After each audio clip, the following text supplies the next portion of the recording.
I grew up in the shadow of a masterpiece, and that masterpiece was my sister, Elena, in our house. Elena was the sun, and I was just the moon, reflecting whatever light she felt like giving off.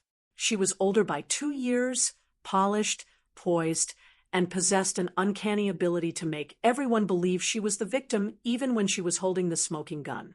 My parents, Martha and David, didn't just love her, they worshipped the idea of her. She was the one who was going to save the family name after our father's business went south. I was just Maya, the quiet one, the reliable one, the one who worked 2 jobs to pay for the groceries while Elena found her soul in expensive yoga retreats. I remember sitting at the kitchen table, watching her sip an iced latte she'd bought with my change. She looked at me with those wide, innocent eyes and told me I was doing a great job. She said I was the backbone of the family. I didn't realize then that a backbone is just something people lean on until it snaps.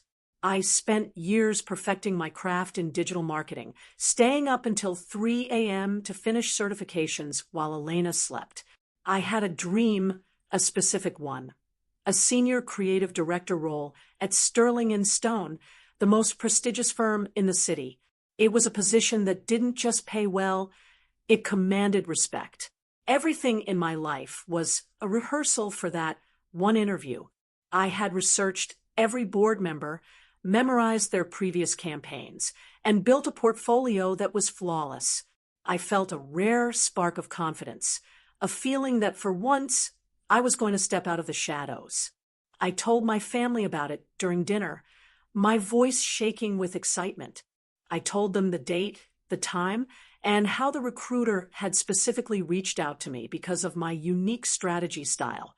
My mother just nodded, her eyes already drifting to Elena, who was frowning at her phone. "That's nice, Maya," my mother said, her voice flat. "But Elena has a headache. Can you clear the dishes quietly?" I felt that familiar sting of being invisible. I looked at Elena, and for a split second, I saw a flash of something in her eyes. It wasn't sympathy. It wasn't even boredom. It was a sharp, calculating hunger.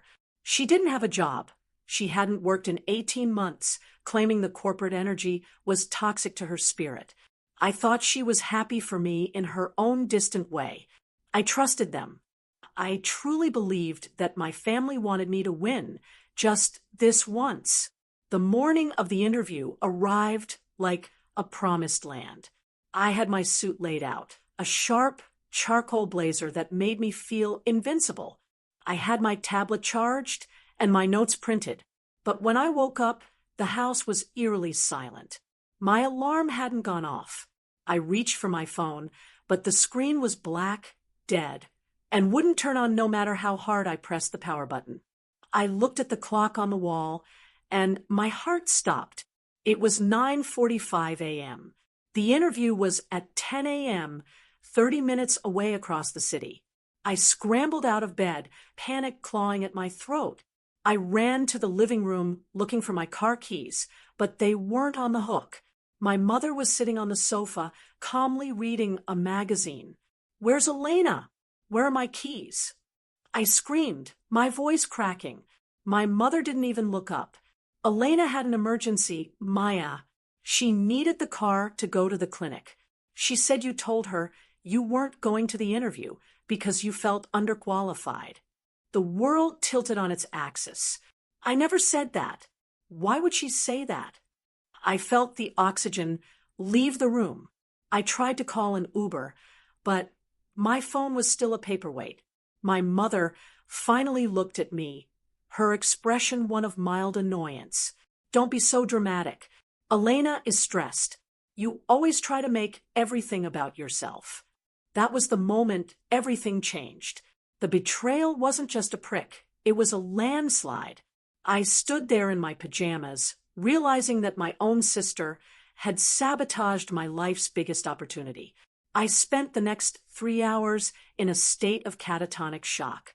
I managed to get my phone to turn on after realizing the SIM card had been slightly dislodged, a deliberate act.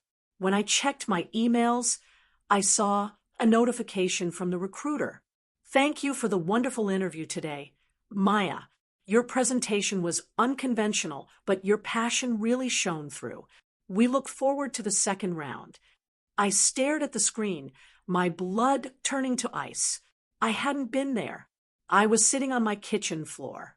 If I wasn't at the interview, who was? I didn't have to wait long for the answer. Around 2 p.m., the front door swung open.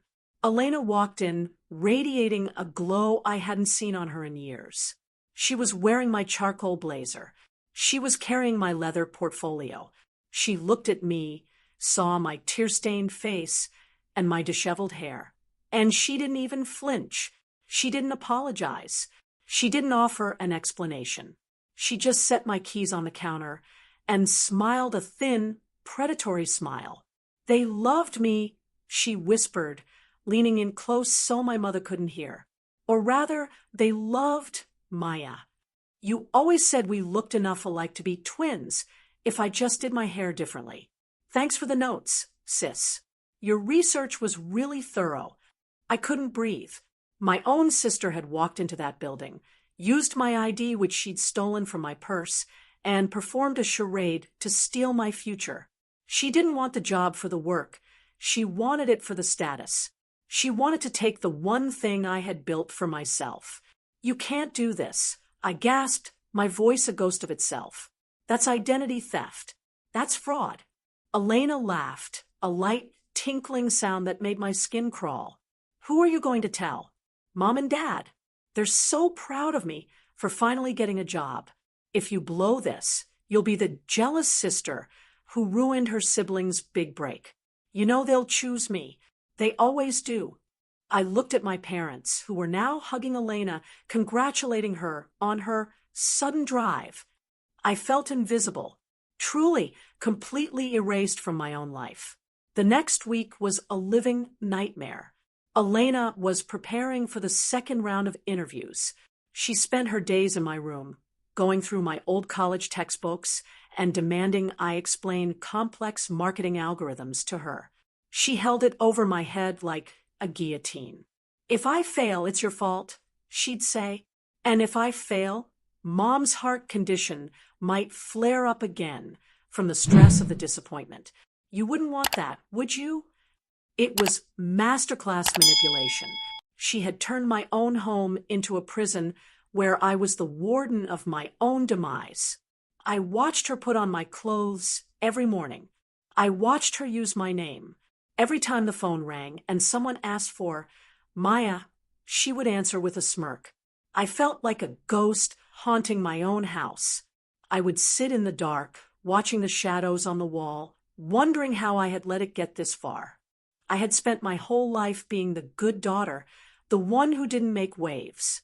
And this was my reward, being stripped of my identity by the person I was supposed to trust most.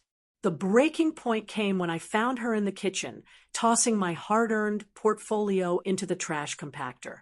I don't need this anymore, she said flippantly.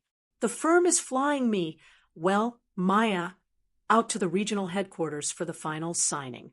It's a 6-figure salary plus bonuses. I think I'll buy a condo. You can stay here and keep taking care of Mom. You're so good at it. She looked at me with such profound contempt that something inside me finally snapped.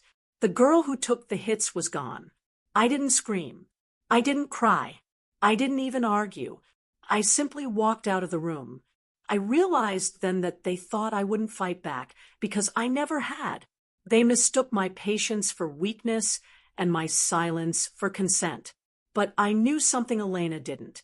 I knew that Sterling and Stone didn't just hire people, they vetted them. And I knew that while Elena could mimic my voice and wear my clothes, she didn't have my brain. She was an actress playing a role she didn't understand. I began my countermove in the shadows. I contacted the recruiter, but I didn't go in with a frantic accusation.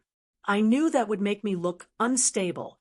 Instead, I sent an email from a concerned third party with an attachment a link to Elena's very public, very active social media accounts, where she had spent the last 2 years posting about how much she hated corporate drones and how she believed work was a capitalist scam.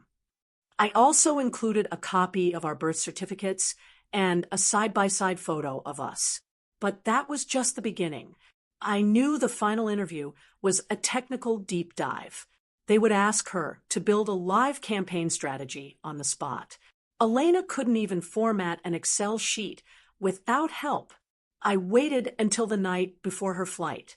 I went into her room while she was sleeping, the same way she had crept into mine to steal my phone, and I helped her one last time. I left a set of cheat sheets on her desk, filled with what looked like brilliant strategy notes. In reality, they were filled with outdated, debunked theories and terminology that would make any professional laugh. The day of the final interview arrived. Elena was smug, dressed in a brand new designer suit she charged to my credit card. "Wish me luck, Maya," she sneered. "Though I don't need it. I'm a natural." I just smiled at her. It was the first genuine smile I'd had in weeks. "I know you are, Elena. You're going to get exactly what's coming to you." She didn't catch the edge in my voice. She was too busy admiring herself in the mirror, obsessed with the reflection of a life that wasn't hers. I followed her, not to the building, but to the lobby of the hotel where the regional board was meeting. I sat in the corner, wearing a hat and sunglasses, watching the drama unfold. I knew the schedule. 11 a.m., technical presentation.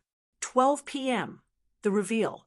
I watched as she walked into the conference room, head held high, the ultimate imposter. I waited for the clock to tick. Every minute felt like an hour. My heart was pounding, but for the first time, it wasn't out of fear. It was out of anticipation. About 45 minutes later, the doors to the conference room burst open. Elena didn't walk out. She was practically escorted out by security. Her face was a mask of pure, unadulterated rage and humiliation.